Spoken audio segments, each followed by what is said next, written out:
Being a sleek-looking aircraft, the P-61 Black Widow catches the eye of many people.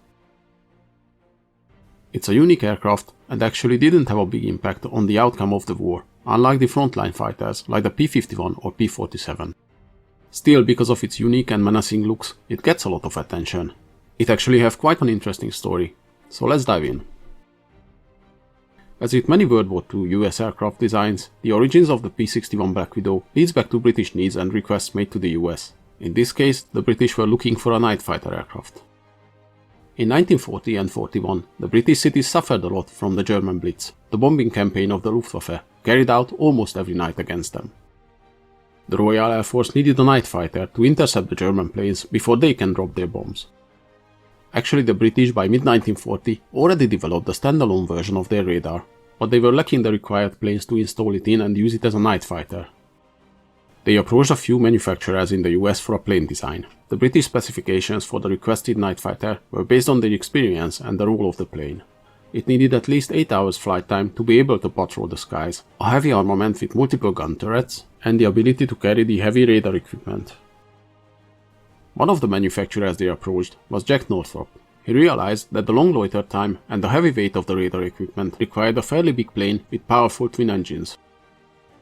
About this time, the TISAD mission, or officially the British Technical and Scientific Mission, took place. Its aim was to share the secret British military developments with the US in exchange for the production of equipment they would need. Amongst other things, they carried the plans for the cavity magnetron, the base for the early day radar systems, the proximity fuse design, details of a jet engine, and many more. The new British radar was much more sophisticated than the one used on German night fighters, and the US board decided they needed a night fighter to utilize these new devices themselves.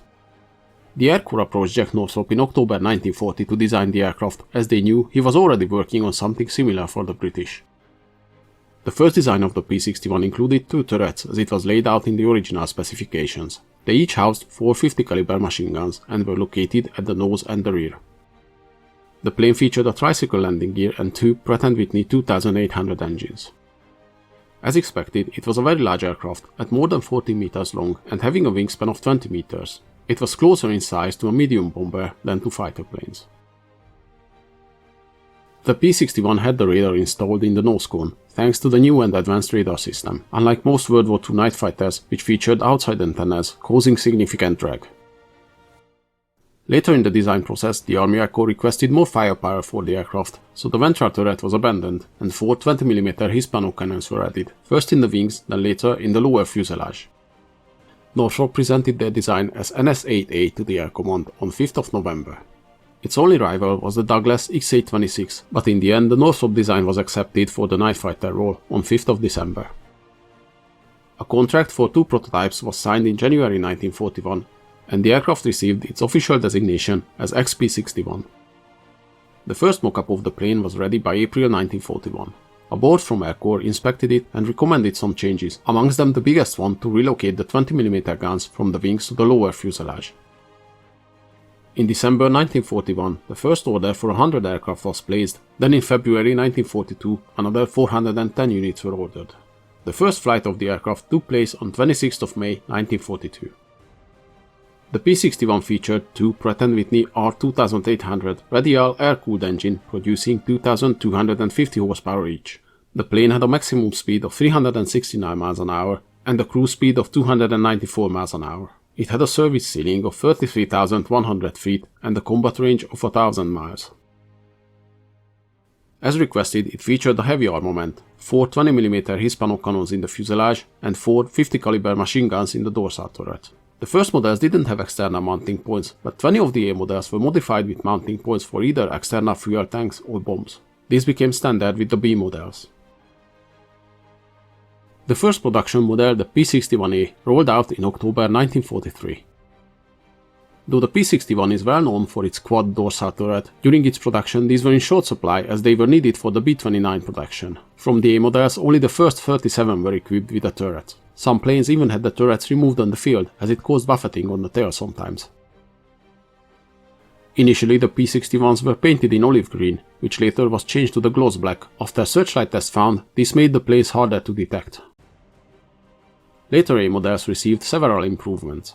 100 planes were equipped with water-injected engines with additional emergency power function. Another 20 units were modified with wing pylons to mount either external fuel tanks or bombs.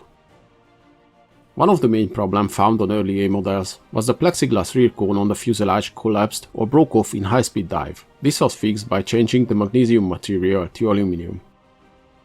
The P-61B models introduced several improvements over the A models. The plane's fuselage was 8 inches longer and the nose modified to accommodate the more advanced SCR-720 radar system, a newer version of the SCR-520 radar used on the A models. Several smaller safety features were added as well, like a landing light on the landing gear, emergency landing gear extend system, and an engine fire extinguisher. The B models also introduced some new advanced electronics, like the tail warning system, a radar detector designed to warn the pilot of approaching aircraft from behind, and night vision binoculars for the pilot, which was retrofitted to the A models as well.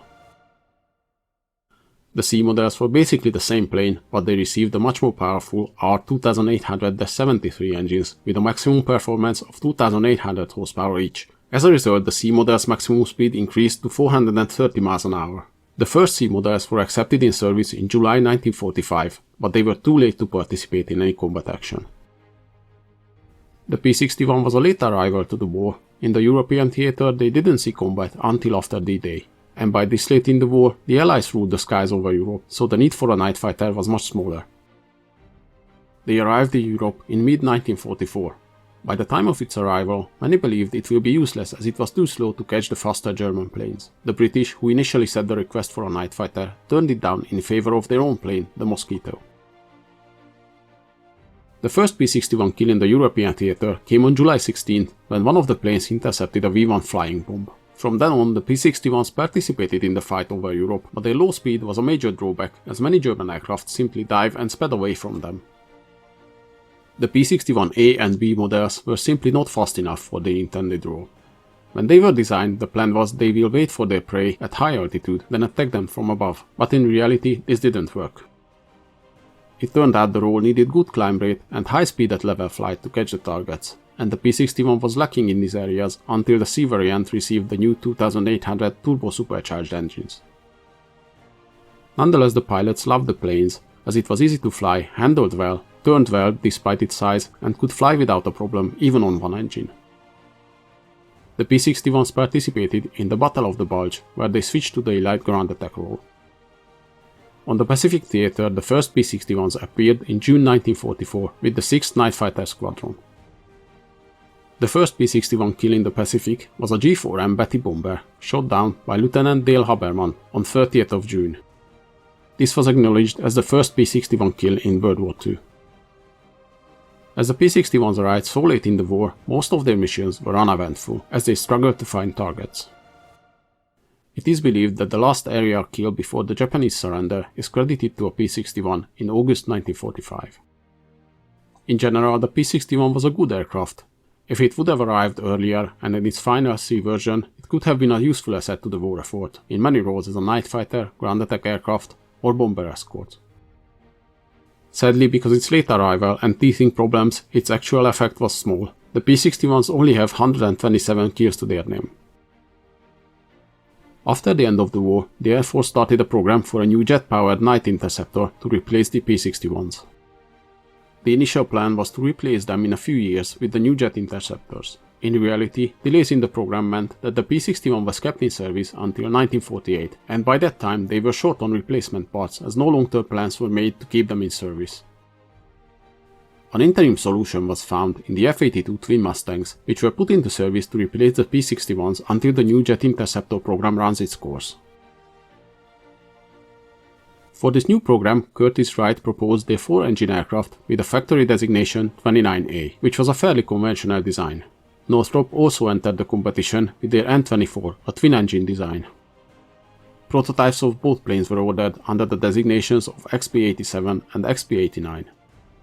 If you guys would like to see these experimental aircraft in a separate video, let me know in the comments. Eventually, the XF-89 were selected, and the production variant, the F-89, officially entered service in 1951. The very last P-61 left Japan for retirement in May 1950, missing the Korean War by only a month. 36 photo reconnaissance variants were built in 1945 and stayed in use after World War II. Some of these and other P-61s participated in Project Thunderstorm, a scientific experiment in 1947. All in all, the P-61 was a great plane, but it was too late to the war and the requirements for its role already changed by the time it came into service. Nonetheless, it still holds the title of being the first purpose-built US night fighter. Hope you guys enjoyed this video. Please leave a like and in the comments let me know if there's any interesting events or vehicles you'd like to see.